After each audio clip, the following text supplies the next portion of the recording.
से लगातार एसएस अग्रवाल साहब भी हमारे साथ लगातार बने हुए। दरअसल आंकड़े बेहद चौंकाने वाले हैं, क्योंकि अगर मानसून नहीं आता है, बात सिर्फ मानसून तक होती तो ठीक है, कहा जा सकता था, सहा जा सकता था, लेकिन भाखड़ा ब्यास परियोजना प्रबंधन से आई चेतावनी ने दिल तोड़ने का काम किया है। और कितना कुछ नुकसान होता है अगर ऐसी स्थिति बनती है, इस रिपोर्ट के जरिए देखिए।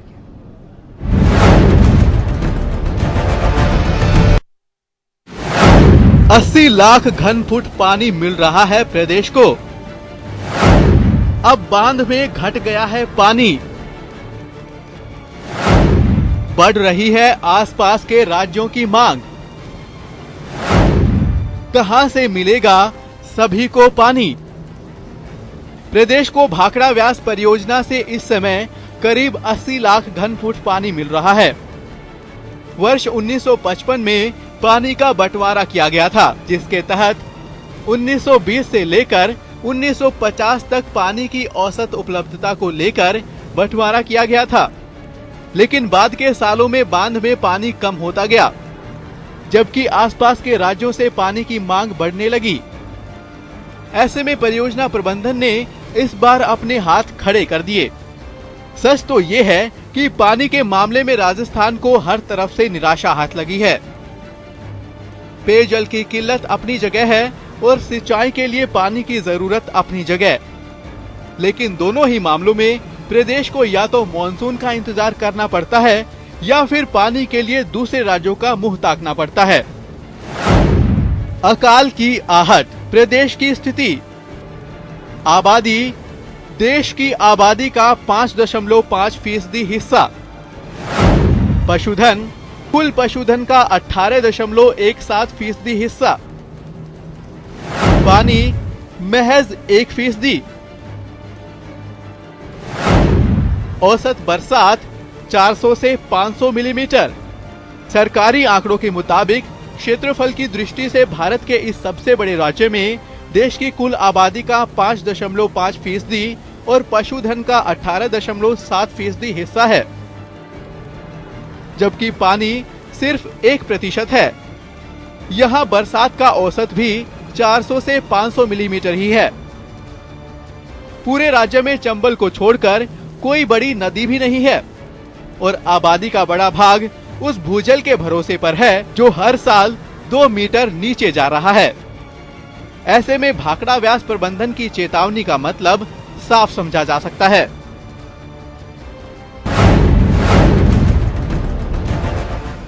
तो भाखड़ा ब्यास प्रबंधन की अलग चेतावनी है, लेकिन दूसरी सूरत क्या है, क्या हमारे प्रदेश के बांधों की स्थिति क्या है, ब्रेक के बाद बात करेंगे।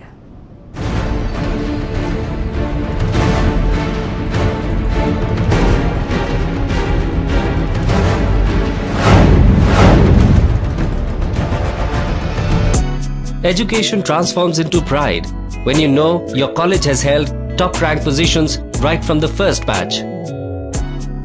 Education transforms into fun when you know you have sports facilities, gym and cafeteria along with classes, where practical exposure is given priority. Education transforms into success when you know top-ranking companies seek your college for placements. Just want to be a professional or a multifaceted professional?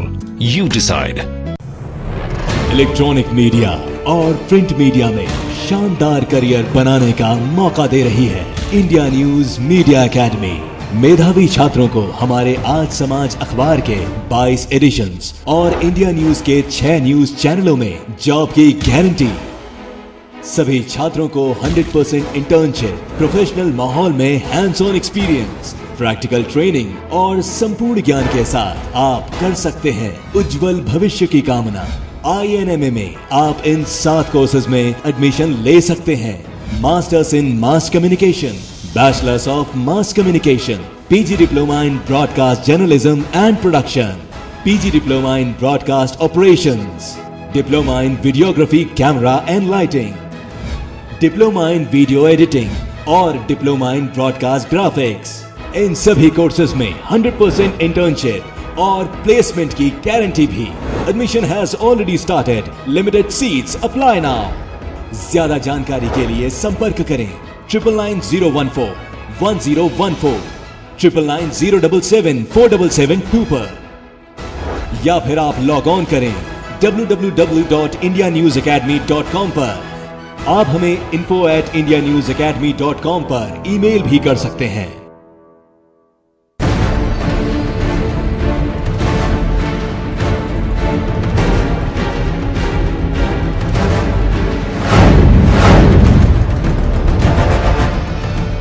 तो monsoon में देरी और फिर भाखड़ा व्यास प्रबंधन की चेतावनी और इन दोनों मसलों को लेकर क्या कुछ असर और हालात राजस्थान में बने, लगातार हम इस पर चर्चा कर रहे हैं। एसएस अग्रवाल साहब हमारे साथ लगातार चंडीगढ़ स्टूडियो से बने हुए, उनसे बात करते हैं। अग्रवाल साहब, तमाम पड़ोसी राज्यों को आपने चेतावनी दी है कि इस वक्त पानी नहीं है और हम पानी नहीं दे पाएंगे, बिजली पानी की किल्लत हो सकती है। क्या ऐसी स्थिति आ सकती है कि अगर जुलाई के पहले हफ्ते तक या दूसरे हफ्ते तक मानसून आए तो कुछ हद तक पानी और जो फैसला है इसमें कुछ परिवर्तन आ सके, क्योंकि राजस्थान के पास अपनी नदियां भी नहीं है बनस्पत दूसरे राज्यों की अपेक्षा? देखिए, थोड़ा बहुत रिजर्व डैम्स में हम ज़रूर रखते हैं ऐसी एक्सीजेंसी के लिए, पर अगर मानसून का अगर कोई ठीक से पेस नहीं बन पाता है तो थोड़ा हमें फिर से विचार इस पे करना पड़ेगा। मैं आपको ये क्लियर कर दूं कि अभी सिचुएशन डिपेंड करती है, बारिश राजस्थान की बारिश पे डिपेंड नहीं करती है, ये डिपेंड करती है जो हिली एरियाज में हिमाचल में जो बारिश होगी उसके इन्फ्लोज हमें मिलेंगे।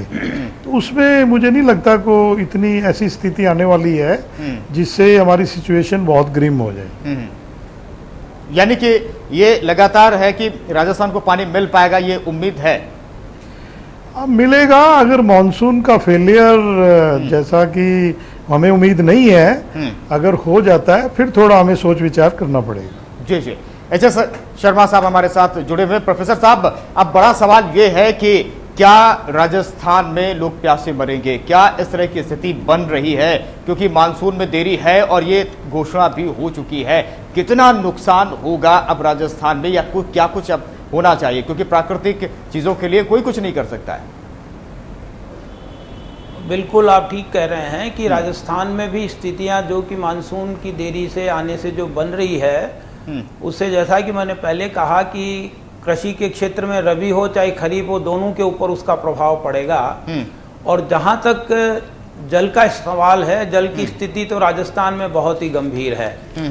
237 डेवलपमेंट ब्लॉक जो हमारे यहाँ हैं, जहाँ से ग्राउंड वाटर हम लोगों को मिलता है, उनकी स्थिति को अगर हम देखें तो 1984 के बाद में जिस गति से भूमिगत जल के अंदर दोहन हुआ है और उससे जो उत्पन्न स्थिति हुई है, करीब 208 डेवलपमेंट ब्लॉक जो हैं ऐसे हो गए हैं राजस्थान के अंदर जहां पानी अपनी अधिकतम सीमा से नीचे चला गया है। और वहां पर अगर इस तरह की स्थिति बनती है तो ग्राउंड वाटर रिसोर्सेज भी बहुत ज्यादा डिप्लीट राजस्थान के अंदर हो गए हैं।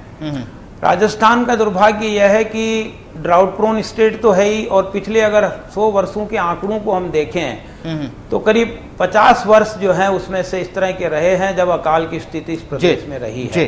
शर्मा साहब, हमारी आवश्यकता इस बात की है, प्रदेश में बांधों की स्थिति है, उनमें पानी की जो स्थिति है वो आपको अभी माकूल लग रही है कि कुछ वक्त तक चल सकता है काम और कोई दिक्कत नहीं आएगी?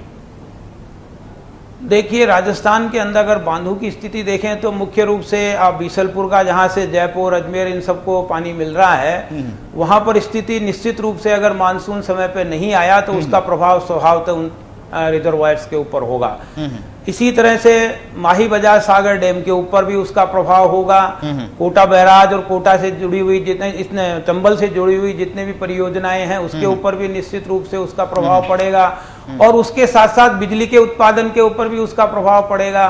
तो समग्र रूप से अगर देखें, मानसून के अंदर अगर 15 जुलाई के बाद में देरी होती है तो निश्चित रूप से जो है पूरी अर्थव्यवस्था जो है चरमरा जाने जैसी स्थिति बनेगी, चरमरा जाएगी। कहीं ना कहीं इस तरह की स्थिति बनती नजर आ रही है। प्रोफेसर एसएस अग्रवाल साहब भी हमारे साथ लगातार जुड़े हुए हैं, उनसे भी हम बात करेंगे। लेकिन दरअसल कितना नुकसान और कितना असर होगा फसलों पर, कितना प्रभाव पड़ेगा और कितनी हकीकत जो है तस्वीर वो आएगी सामने, इस रिपोर्ट के जरिए देखते हैं।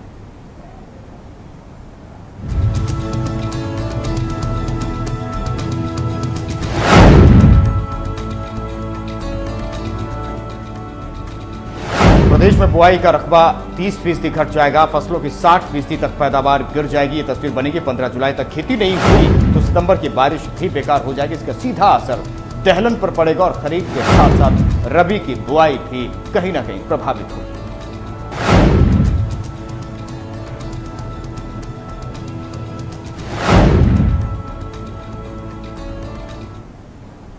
और आइए भी एक नजर डालते हैं भाखड़ा ब्यास परियोजना से प्रदेश को मिलने वाले पानी पर। दरअसल यहां से 80 लाख घन फुट पानी मिल रहा है प्रदेश को। अब बांध में पानी घट गया है और पानी की वजह से आसपास के राज्यों की मांग भी बढ़ी है, क्योंकि मानसून तेजी से आ रहा है। और कहां से मिलेगा सभी को पानी, ये एक बड़ा सवाल बना हुआ है, क्योंकि बांध में पानी लगातार घट रहा है।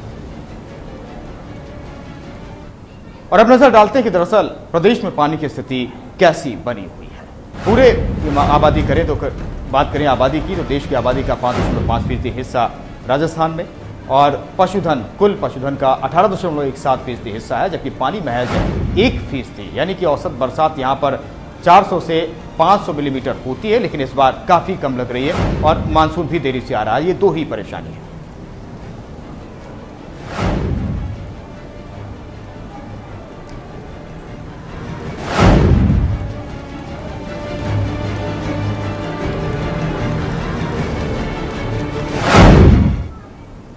चंडीगढ़ स्टूडियो से हमारे साथ लगातार प्रोफेसर एस.एस. अग्रवाल साहब भी जुड़े हुए हैं और हमारे साथ एच.एस. शर्मा भी लगातार जुड़े हुए हैं। अग्रवाल साहब, अब बड़ा सवाल यह है कि जिस तरह की स्थिति बनी हुई है, मानसून आता है कमजोर हो जाता है, क्या उम्मीद है, इतना पानी है कि किसी भी ऐसी स्थिति में, सूखे की स्थिति में आपके पास ऐसे हैं संसाधन की कहीं ना कहीं इतना पानी है कि राजस्थान को कम से कम कुछ न कुछ पानी दिया जा सके? इस तरह की स्थिति बनती दिखाई दे रही है क्या अग्रवाल साहब? जी, ऐसे है। देखिए, इतना मुझे नहीं लग रहा है कि ऐसी कोई स्थिति आए कि पेयजल की समस्या हमारे सामने आए।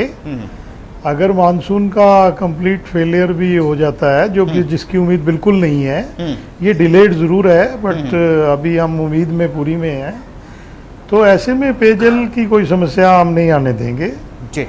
थोड़े बहुत इनफ्लोज जो हमारे आते हैं वो हम पार्टनर स्टेट्स को सहमति के साथ देते रहेंगे। बिल्कुल, ये भरोसा आपका है कहीं ना कहीं। और हमारे साथ एच.एस. शर्मा साहब भी लगातार जुड़े हुए हैं। शर्मा साहब, अब स्थिति क्या है? क्या वाकई में अकाल की स्थिति या उसकी आहट हमें सुनाई दे रही है राजस्थान में? क्योंकि पहले से ही ये तय हो चुका है कि मानसून देरी से आएगा, कम बरसात भी होगी, और इस स्थिति से निपटने के लिए क्या कुछ हो सकता है, क्या कुछ पहल हो सकती है? देखिए, पहली चीज़ तो यह है कि चूंकि मानसून में देरी हो रही है तो अकाल की आहट की संभावना तो है ही, अकाल की आहट तो हो ही रही है जी। और ऐसी स्थिति में हमारा ये दायित्व बन जाता है कि हमारे जितने भी बांध हैं उनके अंदर जो पानी उपलब्ध है उसका बहुत ही जुडिशियस उपयोग हमें करने की आवश्यकता है। इसके अतिरिक्त उन स्रोतों से जो पानी डिफरेंट सिटीज के अंदर प्रोवाइड किया जा रहा है, आज देखने की स्थिति यह है कि जितने भी पाइप्स के माध्यम से पानी सप्लाई किया जाता है, शहर के अंदर, जयपुर शहर का ही मैं एग्जांपल दूं कि जगह जगह जो है पानी के लीकेजेस बहुत अधिक हो रहे हैं, तो उसके ऊपर ध्यान देने की आवश्यकता है। तो जो भी पानी हमारे सामने है, हमारे पास में उपलब्ध हैं, चाहे भूमिगत जल के माध्यम से, चाहे धरातलीय जल के माध्यम से, आवश्यकता इस बात की है कि उस जल का हम बहुत ही जुडिशियस ढंग से उपयोग में लेवें, ताकि अकाल की स्थिति से जो है हम ठीक से सामना उसका कर सकें। तो ये सब आवश्यकताएं जो है प्रदेश के अंदर अकाल की आहट अगर होती है तो उसको देखते हुए हमें, और गवर्नमेंट के स्तर के ऊपर यह है कि चूंकि राजस्थान भौगोलिक दृष्टिकोण से अकाल प्रभावित क्षेत्र हमेशा से रहा है, इसलिए राजस्थान के अंदर एक लॉन्ग टर्म तैयारी के साथ हमें काम करना होगा, कदम आगे बढ़ाना होगा इस तरह की सूरत में। बहुत बहुत शुक्रिया एस.एस. अग्रवाल साहब आपका, हमारे साथ चंडीगढ़ स्टूडियो से जुड़े हुए थे, और जयपुर स्टूडियो से हमारे साथ प्रोफेसर एच.एस. शर्मा साहब जुड़े थे। आप दोनों का बहुत बहुत शुक्रिया इस चर्चा में शामिल होने के लिए।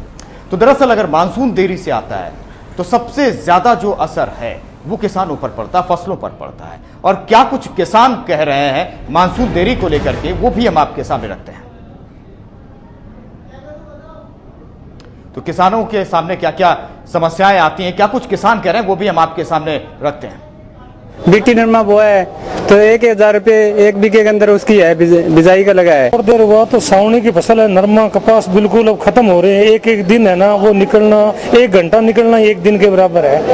और अगर थोड़ा और हो गया तो नरमा कपास तो खत्म है, ग्वार की बिजाई भी नहीं होगी। थोड़ा बहुत बिजाई की वो भी चल रहा है, पर नहरों में पानी नहीं है, इसलिए बिल्कुल ही कोई हालात बिल्कुल खराब हो रहे हैं। पानी आ रहे हैं और फसलें हो नहीं रही है, किसानों का बुरा हाल है और भी महंगे मिलते हैं गवारी दे, और नरमा कपास होंगे नहीं पानी बिना। नरमे का भी बहुत मतलब महंगा मिल रहा है मजदूरों को और बहुत दिक्कत आ रही है। जिस प्रकार से ये लू पड़ रही है ना, उस हिसाब से अगर मानसून और लेट आता है तो काफ़ी नुकसान होगा, क्योंकि पानी तो आगे भी खेतों में नहीं है और बहुत ज़्यादा गर्मी पड़ रही है, पिछले स्तरों से ज़्यादा गर्मी पड़ रही है और इसलिए नुकसान ही नुकसान है अगर मानसून लेट आता है तो ये सोचने की बात है कि आहट वाकई में अकाल की अगर ऐसी स्थिति बनती है तो बहुत दयनीय होगी और कहीं ना कहीं इसके उपाय जरूर करने होंगे।